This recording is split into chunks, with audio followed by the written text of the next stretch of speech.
As paredes do palácio de Calígula não ouviam debates, ouviam súplicas. Sob seu reinado, a elite de Roma aprendeu uma nova forma de medo. Um medo onde os pais eram forçados a leiloar a virtude de suas próprias filhas, e maridos tinham que aplaudir a violação de suas esposas como se fosse uma peça de teatro. Isso não era loucura aleatória. Era um sistema, um mecanismo de poder tão perverso que a crueldade se tornou rotina, documentada em livros de contabilidade como qualquer outra despesa do império. O horror tinha um preço, um número de série e um protocolo para entender como o império mais poderoso do mundo se ajoelhou diante de um sistema de depravação institucionalizada. Precisamos voltar ao dia em que um jovem sorridente foi coroado como a salvação de Roma. Antes de mergulharmos nessa história, ajude esse pequeno canal a crescer e alcançar mais curiosos. Não se esqueça de deixar o seu like e se inscrever para não perder nenhuma de nossas crônicas obscuras. Caio Júlio César Augusto Germânico, carinhosamente chamado de Calígula, por causa das pequenas botas militares que usava quando criança. Era filho do amado general Germânico. Sua chegada ao poder foi celebrada com grande alegria, que durou 100 dias. O povo o via como o herdeiro de uma dinastia gloriosa. Os senadores respiravam aliviados após a paranoia de Tibério. Ninguém imaginava que aquele jovem carismático, educado e culto se tornaria o arquiteto do sistema de depravação mais organizado que Roma já conhecera. Sua infância foi uma mistura de privilégio e horror. Ele cresceu em acampamentos militares, adorado pelas legiões que veneravam seu pai. Mas também testemunhou as intrigas palacianas que acabaram com Germânico, provavelmente envenenado. Viu sua mãe, Agripina, a maior, ser exilada e seus irmãos mais velhos executados ou aprisionados. Aprendeu a sobreviver na corte de Tibério fingindo ser inofensivo, até mesmo estúpido. Esses anos de máscara lhe ensinaram algo fundamental.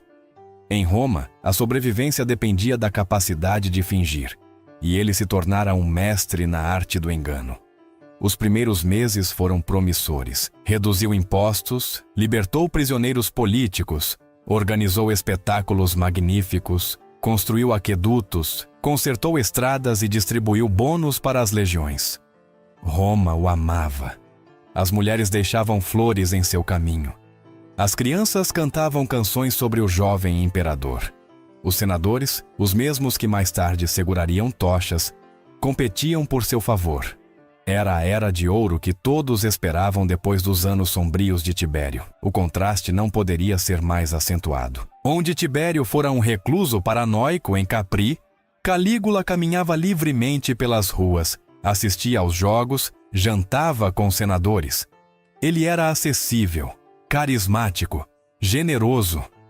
O povo acreditava que os deuses finalmente haviam abençoado Roma com o governante perfeito. Mas algo mudou após uma doença misteriosa, que o deixou acamado por semanas no outono de 37. Os médicos da corte registraram febres delirantes que atingiam temperaturas impossíveis, convulsões que exigiam 6 homens para contê-lo, e visões onde ele gritava que falava com Júpiter. Durante dias, Roma prendeu a respiração. Sacrifícios em massa foram realizados em todos os templos. Alguns cidadãos prometeram suas vidas em troca da recuperação do imperador. Quando ele acordou, já não era o mesmo. O primeiro sinal foi sutil. Ele ordenou que todas as estátuas dos deuses em Roma tivessem seu rosto. Depois veio o impensável. Dizem que o corpo não mente, e o corpo de Calígula, após a doença, contava uma história de transformação aterrorizante. Seus olhos, antes calorosos e expressivos, tornaram-se frios, calculistas, com pupilas que pareciam permanentemente dilatadas. Ele desenvolveu insônia crônica, vagando pelo palácio à noite, conversando com estátuas, com a lua, com inimigos invisíveis. Os servos o encontravam nos jardins ao amanhecer, nu, coberto de terra, afirmando que estivera plantando o futuro de Roma. Mas o que ele plantava não eram sementes, eram os alicerces de algo muito mais sombrio. Começou com suas próprias irmãs, Drusila, Júlia Livila e Agripina, a menor. Não eram apenas família, Eram as primeiras vítimas do que se tornaria uma política de Estado. A obsessão por Drusila era particularmente intensa. Ele a chamava de sua Diana. Tratava-a como esposa em público, obrigava-a a sentar-se no lugar da imperatriz nos banquetes oficiais. Quando ela morreu no ano 38, Calígula enlouqueceu de dor. Proibiu o riso, o banho ou o jantar com a família durante o luto oficial. Qualquer um que demonstrasse alegria era executado, mas sua dor não era amor, era possessão frustrada. Com Drusila morta, ele voltou sua atenção para as outras duas irmãs e depois para as esposas e filhas do Senado. Ele as forçava a se prostituir com senadores, enquanto observava de um trono dourado, especialmente construído para essas ocasiões, tomando notas sobre quem mostrava mais entusiasmo, quem hesitava, quem tentava ser gentil. Essas notas se tornariam mais tarde instrumentos de chantagem política. Um senador que fora muito entusiasmado com Júlia Lívila, de repente votava a favor de todas as propostas imperiais. Outro, que havia demonstrado relutância, encontrava seu filho mais novo desaparecido, apenas para recuperá-lo castrado dias depois. A mensagem era clara. Na nova Roma de Calígula, todos eram potenciais vítimas e potenciais cúmplices. Não havia espaço para a neutralidade. O médico imperial Lúcio Escriba deixou registros que sobreviveram escondidos por séculos em uma vila abandonada perto de Pompeia. Neles, ele descreve com precisão clínica como Calígula o obrigava a examinar as esposas e filhas dos patrícios, avaliando sua capacidade reprodutiva e sua resistência ao uso contínuo. Os exames eram humilhantes, realizados na presença do imperador, que fazia perguntas obscenas sobre a anatomia de cada mulher. Não era sadismo caótico, era sistemático, burocrático, documentado com a mesma meticulosidade de um censo. Cada vítima recebia um número, cada ato era registrado. Havia tarifas estabelecidas. 16 sestércios por uma noite com a esposa de um senador, 2.000 por sua filha virgem, 5.000 por ambas simultaneamente. O dinheiro ia diretamente para o Tesouro Imperial, onde era registrado como doações voluntárias para o bem-estar do Estado. O palácio se transformou no que Calígula chamava de Templo do Serviço Divino. Não era uma metáfora, era uma reorganização arquitetônica completa. Quartos específicos foram designados para diferentes propósitos. A Sala de Júpiter para as violações rituais, onde o imperador atuava como o Deus Supremo, abençoando suas súditas com sua semente divina. A Câmara de Vênus para as orgias forçadas, onde as matronas romanas eram obrigadas a recriar cenas mitológicas. O quarto de Príapo para a tortura sexual, decorado com afrescos obscenos que o imperador havia encomendado aos melhores artistas de Roma. As paredes de mármore travertino, que um dia abrigaram debates sobre o destino do mundo conhecido, agora ressoavam com outros sons. E os senadores que construíram aquele império tinham que caminhar por aqueles corredores, ouvindo, sabendo, calando. O sistema tinha níveis de complexidade que desafiavam a compreensão.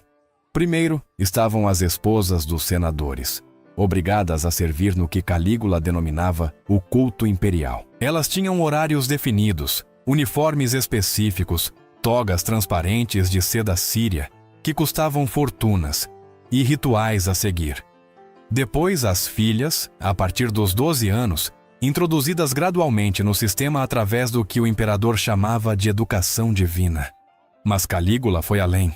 Ele implementou o que os documentos secretos chamavam de programa de criação seletiva. As mulheres mais férteis eram forçadas a conceber filhos que seriam criados como escravos imperiais perfeitos, sem conhecer seus pais, treinados desde o nascimento para servir aos desejos do imperador. O escriba anotava cada gravidez, cada nascimento, cada morte infantil, que eram frequentes, pois muitas mulheres preferiam métodos desesperados de aborto a trazer crianças para aquele inferno.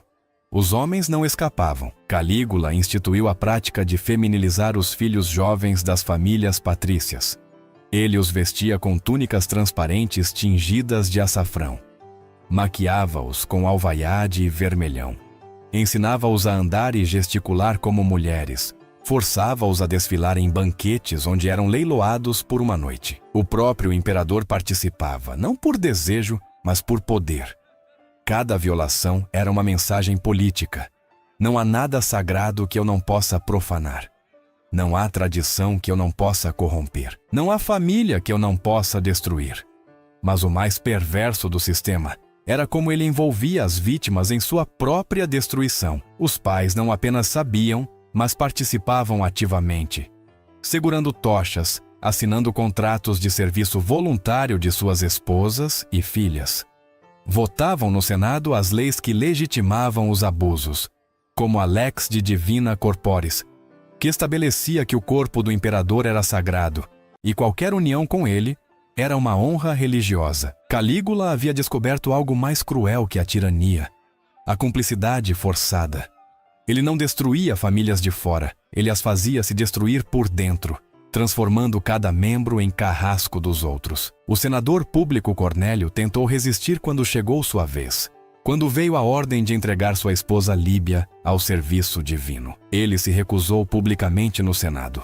Foi um ato de coragem suicida. Na manhã seguinte, encontraram seu filho de 8 anos castrado nas escadarias do Senado, ainda vivo, sangrando, com uma mensagem gravada em sua pele. A desobediência tem consequências geracionais. A mensagem era clara. Cornélio entregou sua esposa naquela mesma tarde. 3 meses depois, quando Líbia engravidou do imperador, Cornélio teve que reconhecer publicamente o bastardo como seu herdeiro legítimo, renunciando aos direitos de seus próprios filhos. A humilhação se tornou lei. O Senado aprovou por unanimidade que qualquer filho do imperador, independentemente da mãe, tinha precedência sucessória sobre os filhos legítimos. O sistema exigia uma burocracia elaborada que rivalizava com a administração do próprio império. Escribas especializados mantinham registros em um arquivo secreto sob o Palatino. Cada entrada tinha categorias específicas: nome da vítima, idade, status social, descrição física, atos realizados, duração, nível de cooperação, gravidezes resultantes, pagamentos recebidos, médicos que examinavam as vítimas antes e depois, documentando lesões, doenças transmitidas, gravidezes, parteiras que atendiam os partos forçados, guardas que as transportavam segundo horários estabelecidos, contadores que administravam os lucros, porque sim, o imperador cobrava pelos serviços e os fundos iam para o tesouro imperial. Centenas de pessoas participavam da maquinaria do horror, cada uma com sua função específica, cada uma com sua cota de culpa diluída na responsabilidade coletiva. Era mais fácil assim. Ninguém era um monstro. Todos eram apenas engrenagens em uma máquina que ninguém se atrevia a parar. As noites de lua cheia eram eventos especiais que exigiam preparação elaborada. Calígula organizava o que chamava de cerimônias de fertilidade lunar. O anfiteatro privado do palácio se transformava em um templo pagão. Ele obrigava as esposas dos senadores a copular com gladiadores selecionados por sua virilidade, com escravos núbios trazidos das fronteiras do império, às vezes com animais, ursos amestrados, cães molossos, até mesmo um leopardo que o imperador havia recebido como presente de um rei cliente africano. Os maridos observavam das arquibancadas, vestidos com suas togas senatoriais, mantendo a compostura, enquanto suas esposas eram degradadas de formas que desafiavam a imaginação. O imperador dirigia o espetáculo como um mestre de cerimônias divino, decidindo quem ia com quem, quantas vezes, em que posições. Ele tinha um cetro especial que usava para apontar, decorado com falos de ouro. Os escribas anotavam tudo: nomes, atos, durações, performances especialmente notáveis. Era o teatro do poder absoluto, onde o sofrimento humano se convertia em entretenimento imperial. Havia uma economia completa em torno do sistema. Vendedores de ungüentos e óleos que prometiam reduzir a dor. Curandeiras que ofereciam poções abortivas nas sombras, proxenetas que treinavam as jovens em técnicas de sobrevivência, médicos que se especializavam em reparar os danos. Todos cobravam, todos participavam. Todos se beneficiavam do horror. Roma inteira havia se tornado cúmplice. Os comerciantes sabiam de onde vinha o ouro que as famílias senatoriais gastavam, pagamento pelo silêncio e pela participação. Os sacerdotes abençoavam uniões que sabiam ser forçadas. Os poetas compunham odes ao imperador, que descreviam em linguagem florida atrocidades reais como se fossem façanhas míticas. Dizem que o corpo não mente, e os corpos no palácio de Calígula contavam histórias que nenhuma crônica oficial jamais registraria. Cicatrizes que formavam padrões como uma escrita secreta da dor. Ventres inchados de gravidezes indesejadas que as mulheres tentavam esconder sob túnicas cada vez mais largas. Rostos que haviam esquecido como sorrir, onde os músculos da alegria haviam se atrofiado por desuso. Havia uma jovem, Valéria, filha de um senador menor, que depois de meses de abusos sistemáticos, deixou de falar completamente. Não era mudez física. Os médicos confirmaram que suas cordas vocais funcionavam. Era que já não havia palavras em nenhum idioma para o que ela vivia diariamente. Seu silêncio se tornou tão profundo que parecia contagioso. As outras vítimas evitavam olhá-la como se em seus olhos pudessem ver seu próprio futuro inevitável. O imperador desenvolveu obsessões específicas que evoluíam com o tempo, cada uma mais elaborada que a anterior. Ele se fascinava em fazer as mães testemunharem a violação de suas filhas e depois inverter os papéis enquanto ele narrava a cena como se fosse um poeta recitando versos. Ele acreditava que destruir o vínculo materno-filial era destruir a própria essência de Roma, a base da pietas que havia construído o império. Não era apenas crueldade, era uma filosofia distorcida. Se ele podia corromper o mais sagrado, o amor materno, a inocência infantil, a honra paterna, então ele era verdadeiramente divino. Os deuses, afinal, estupravam mortais nos mitos. Zeus se transformava em animais para satisfazer sua luxúria. Ele estava apenas atualizando a tradição, levando-a à sua conclusão lógica. Houve tentativas de resistência, sussurradas, desesperadas, quase sempre fatais. Algumas mulheres tentavam se envenenar antes de serem levadas ao palácio, ingerindo cicuta ou acônito roubado dos jardins imperiais. Outras desfiguravam o rosto com facas ou brasas, esperando se tornar tão repulsivas que fossem inúteis para o sistema. Mas Calígula tinha resposta para tudo. As suicidas eram ressuscitadas pelos médicos imperiais, especialistas em venenos e antídotos, e punidas com sessões duplas, às vezes públicas no fórum. As desfiguradas ele usava da mesma forma, dizendo que a beleza era dispensável para o serviço divino, que na verdade a feiura tornava o ato mais puro, menos contaminado pelo prazer estético. Não havia escapatória. As que tentavam fugir eram caçadas pelos especuladores, a polícia secreta imperial, e trazidas de volta para punições exemplares que envolviam toda a sua família. O arquivo imperial crescia exponencialmente. Milhares de entradas cada vez mais detalhadas, mais específicas, mais burocráticas. Cada ato tinha seu código, sua categoria, sua subcategoria. Havia formulários a preencher, protocolos a seguir, cadeias de comando a respeitar. Era a contabilidade do horror, tão meticulosa quanto os registros de impostos ou os censos populacionais. Às vezes, Calígula os lia em voz alta no Senado, escolhendo entradas ao acaso, obrigando pais e maridos a ouvir os detalhes do que fora feito a seus entes queridos. Entrada 346. Júlia, esposa de Marco Antônio I. 4 horas, 6 participantes. Gravidez confirmada. A vergonha pública era parte do castigo. A memória coletiva do trauma era seu legado. Ele queria que Roma nunca esquecesse, que cada geração futura soubesse o que o poder absoluto podia fazer. Os pretorianos, a guarda de elite do imperador, eram parte integrante do sistema. Não apenas guardavam, participavam ativamente.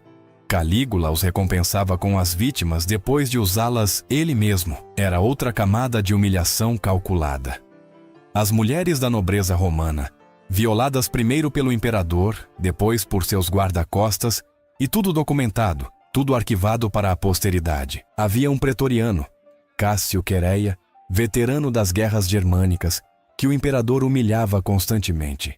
Ele zombava de sua voz afeminada, o obrigava a usar senhas obscenas, o fazia desfilar nu.